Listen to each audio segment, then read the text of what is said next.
Olá pessoal, estamos aqui para mais uma aula de ciências. Relembrando, na aula passada que falamos sobre as características dos seres vivos, falamos sobre quatro características dos seres vivos, falamos, que eles possuem um ciclo de vida, esse ciclo composto por nascer, se desenvolver, crescimento, desenvolvimento, amadurecimento, reprodução e morte. Depois falamos que os seres são compostos por células, falamos que eles possuem um metabolismo, que são o conjunto de reações químicas que acontecem dentro dos organismos, e falamos que eles respondem aos estímulos do ambiente, ok? Até eu dei o exemplo do ser humano. Eu falei também na aula passada sobre o ciclo de vida do Aedes aegypti.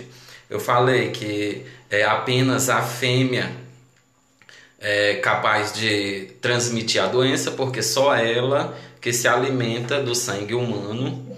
Falei que o mosquito não é o causador, O mosquito fêmea não é o causador, é apenas o transmissor da doença.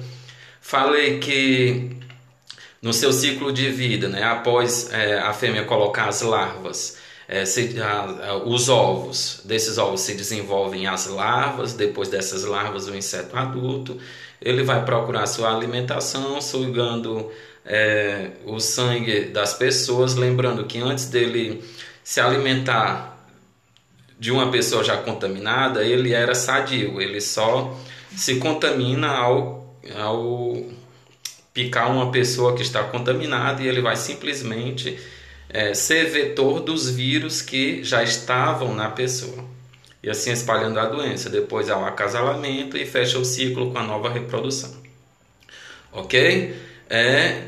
Então já falei da primeira característica, dos seres vivos na aula passada, que foi citando o ciclo de vida, ok? Hoje eu vou falar sobre a segunda característica dos seres vivos, que é ter o corpo formado por células, Para ser considerado um ser vivo, o organismo tem que ser formado por células.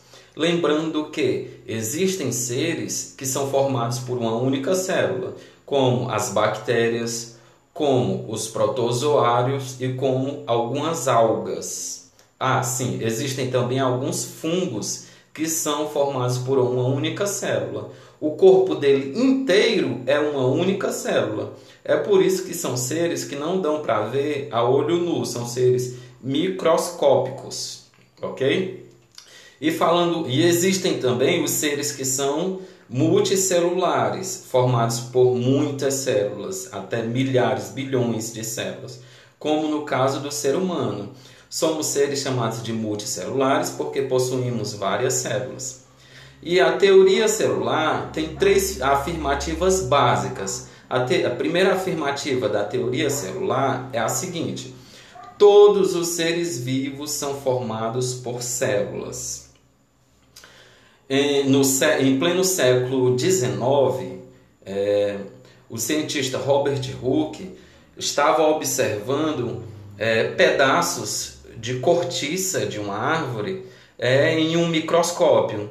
E aí ele percebeu que aquele pedaço de cortiça era formado por pequenas unidades. Essas unidades em tamanho microscópio e separadinhas umas das outras, como pequenos blocos unidos uns aos outros.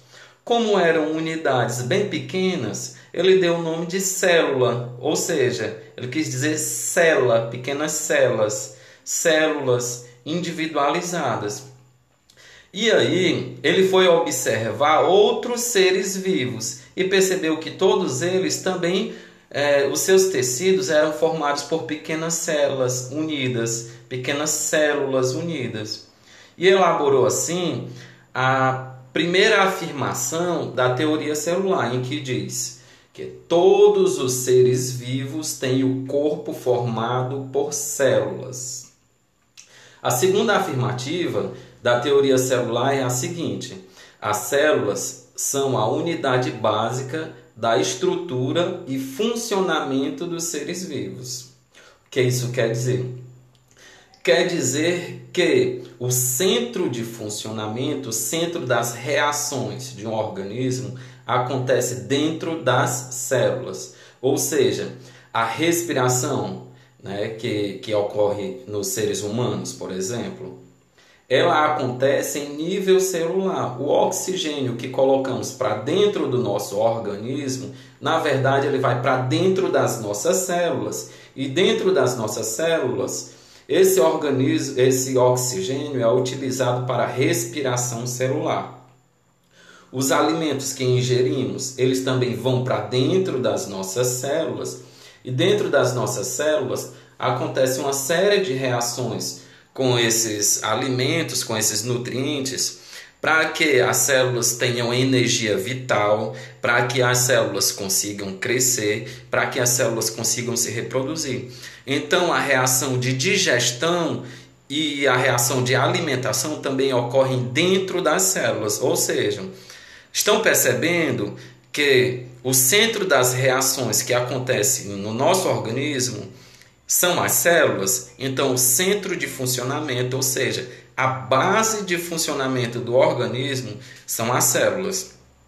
E aqueles organismos que são formados por uma única célula, tudo se desenvolve ali dentro. A digestão do organismo é dentro da única célula que ele possui.